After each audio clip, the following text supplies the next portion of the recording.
new environment extinct.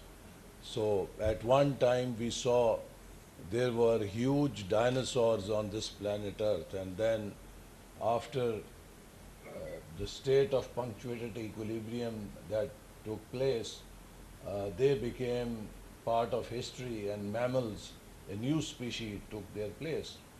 So this is all good to say and read, and one often wondered that how could change of this scale take place in history until we saw it with our own eyes. Only a couple of years ago, we had two dinosaurs before our eyes that it took only a couple of years for them to disappear. One was Nokia, another was BlackBerry. These were two dinosaurs of their industry. But when they failed to keep pace with the change in their marketplace, they went to the museums of telecommunication industry, and they were no more in the marketplace. So this is the fundamental challenge of our times, that technology, a new revolution in technology, and particularly digital technologies, uh, biotechnology, automation, robotics, now in future quantum computing, all these technologies are going to bring a change on a scale that has not been seen ever in our history of mankind. So when you see this change of this magnitude, how do you respond? Again, in change management, they say there are three approaches to change. Either you proactively embrace change. Proactive embrace means that you try to understand what change entails, and you develop skills, capacities, capabilities, so that instead of change hitting you or you becoming victim of the change, you try to be a beneficiary of the change. You are well poised. You are in position to actually take advantage of the change.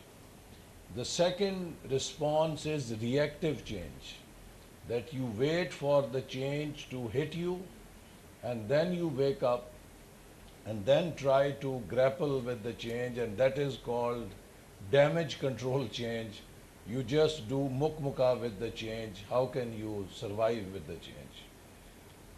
And the third is you keep yourself in denial of change. And that, in that case, then the fate is that of Nokia and BlackBerry. So these are the three choices every society has, that when change comes, whether you proactively embrace it, you reactively embrace it, or you remain in denial. I think when what Dr. Saab very eloquently described to you, that a change that is going to be a major disruptor is coming, the big question before us is how are we going to be the beneficiaries of this change, and that will entail that we proactively understand the change and develop new capacity and capability and try to integrate and embed that change in our systems. AI is no longer science fiction. It is not consideration for the future. It is already here, and it is already transforming communities and societies worldwide. For Pakistan, AI is not a luxury, it is a necessity for survival and success in a fiercely competitive world. As Dr. Jameel Afaki was telling you, that it is not that we don't have the vision. I sometimes feel very sad that when I go through the document of Vision 2010 that we launched in 1998, nothing has changed. It is probably as relevant as it was in 1998-99. It is as relevant as it is today. The whole concept at that time, this knowledge economy and emerging technologies, we very well articulated, presented and documented in Vision 2010, and prepared a plan that how should Pakistan enter into this new knowledge economy age. But unfortunately, in 2 years, there was martial law and they threw the whole plan out of the window, and we were again fighting a war in Afghanistan. Then in 2013, when we came back and Prime Minister Nawaz Sharif asked me that, which portfolio would you like to take? So I requested him that I have an unfinished agenda from 99 when we were working on 2010 vision. So I'd like to go back to the drawing board and let us again draw a roadmap for the country for transforming it into a knowledge economy. So we launched in 2014 Vision 2025. I'll not go to other things, what we accomplished, how energy crisis was solved and how other uh, elements of the vision were implemented. But in 2016-17, we were able to visualize establishment of National Center for Artificial Intelligence, National Center for Cyber Security, National Center for Big Data and Cloud Computing, National Center for Automation and Robotics, National Center for Genomics, National Center for Satellite Technology and GIS, and National Center for Applied Mathematics, because algorithms are the basis of the whole AI revolution. So all these national centers were set up in 2017 as a foundation for the new Industrial Revolution 4.0, and each of these centers was networked with 8 to 10 engineering universities. So this was not just one place, but it was a network of all the capabilities we had nationwide. And as a result, today we, alhamdulillah, do have an ecosystem that has enabled us to produce human resource and knowledge in these areas. If these centers had not been there, probably we would be completely blank today when the whole world was going there. So, we were ready, but again what happened?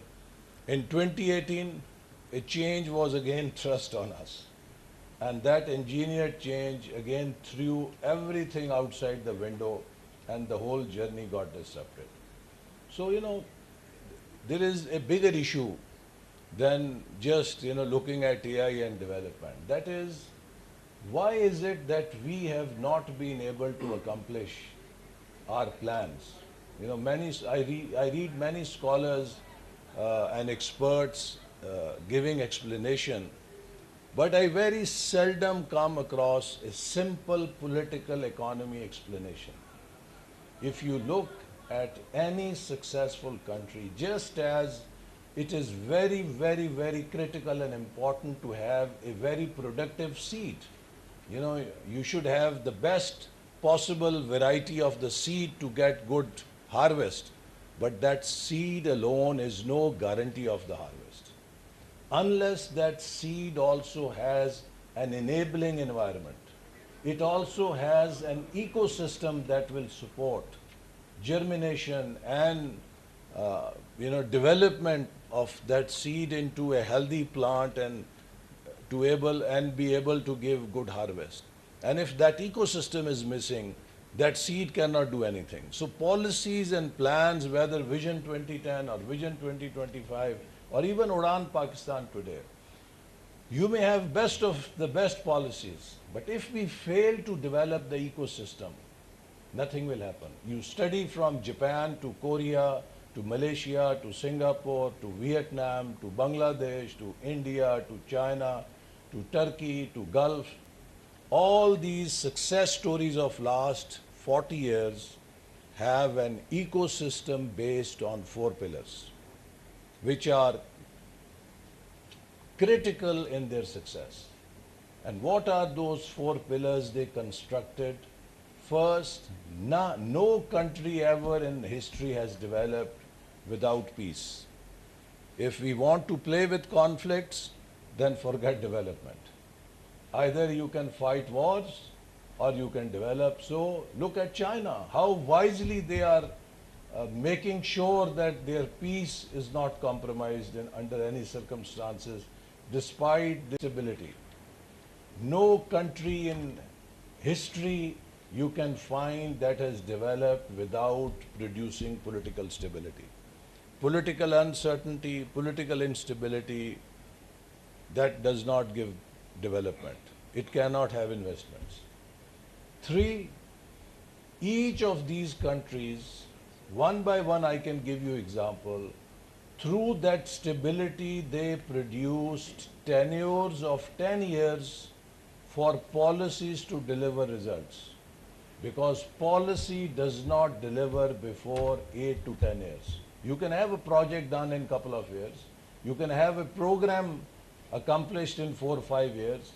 But policy needs at least a decade to deliver results. So look at India, Manmohan Singh 10 years, Modi's 15 years. 25 years transformed India.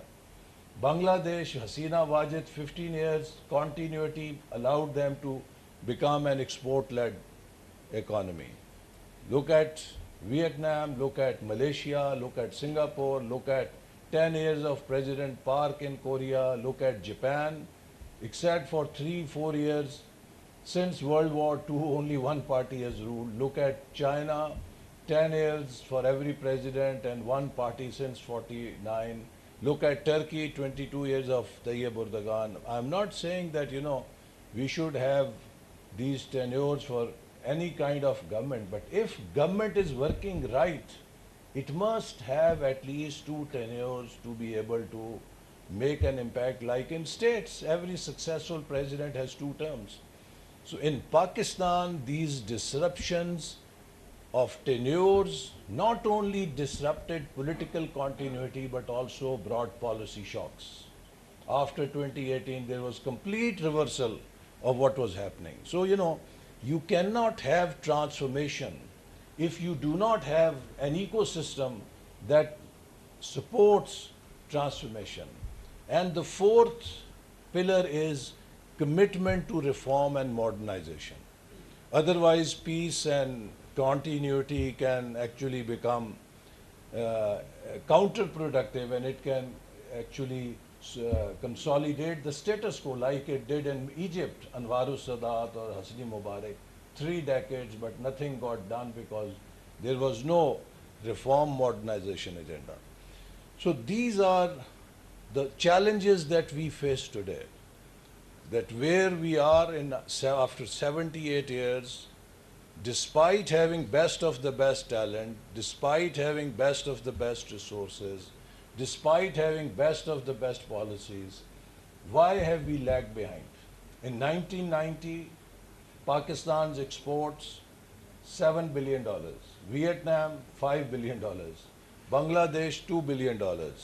Fast forward 2025, Vietnam $350 billion, Bangladesh 50 billion plus, and Pakistan $32 billion. One by one, each country has overtaken, not for any fault in our capability, in our resourcefulness, but only for not having the right ecosystem in this country where these policies could germinate or give the transformative results. So when we are talking of this magnitude of change that is going to come, and we want to see our country move forward, we must realize that, just technical intervention when you require a transformational change does not work. We need a change in our mindset. They often say that, if your child is a reckless driver, so there are 2 responses when he has an accident. One is, every time he makes an accident, you send the car to the workshop. And second is, you work on him to bring a transformational change in his behavior to be a careful driver. So I think while we need to fix our car that has been damaged in number of accidents, we also need to bring a behavioral change in our national ethos, that unless we develop this ecosystem, all these seminars, all this knowledge that we have will probably not give any results. So governance is about solving problems, delivering services, anticipating risks, ensuring transparency, and making policies that improve people's lives. AI provides us with new tools to do this with unprecedented speed, accuracy, and scale. So let me illustrate some examples. In evidence-based policy making, AI can analyze census data, mobile usage, satellite images to identify poverty hotspots, disease risks, educational gaps, etc.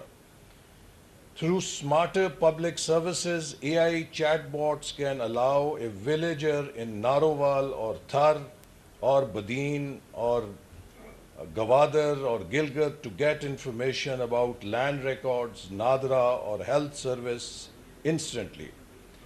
Through predictive governance, AI can forecast floods, pandemics, or traffic congestion before they occur. AI traffic systems have reduced congestion in many cities by more than 20 to 30%, making life simpler. Imagine similar systems in Karachi or Lahore. Through transparency, AI can monitor procurement, flag suspicious transactions, and have established national centers of artificial intelligence, big data, cybersecurity, robotics, genomics, and automation, and recently also announced a national AI policy. Today, under Udan Pakistan, we are scaling up this vision, launching Quantum Valley, the National Innovation Fund, and building AI-driven digital infrastructure for governance. Our first ever digital economic census mapping 7.1 million establishments showed how digital tools can transform evidence-based planning. So we have a hat trick, alhamdulillah. We successfully completed our first digital census in 23. This month in August, we launched 2 more census, agriculture census that used to be basically comprise of 3 separate census: agriculture, livestock, and farm machinery. So we combined them, and we have done it after 20 years. So we have data, authentic data on the landscape of agriculture. And for the first time in Pakistan's history, we have recently, just a couple of days ago, launched an economic census. So we have now a plethora of data available on which we can develop many AI-based models and use it for governance. But now we must move from pilot projects to mainstream adoption. And let me share how AI directly strengthens our 5 E's framework of Udan Pakistan. The first E, exports. AI can help us achieve competitiveness, help identify new markets,